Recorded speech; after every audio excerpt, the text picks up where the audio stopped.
आप सभी को हरतालिका तीज की ढेर सारी शुभकामनाएं।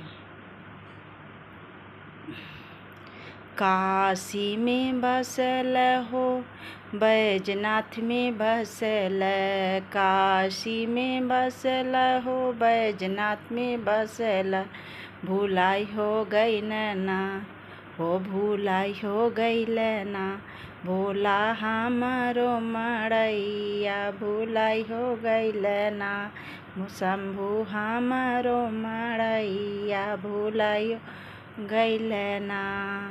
काशी में बसल हो, बैजनाथ में बसला, काशी में बसल हो, बैजनाथ में बसला, भुलाई हो गई ना, भोला भुलाई हो गई ना, भोला हमारो मड़ैया, भुलाई हो गई ना।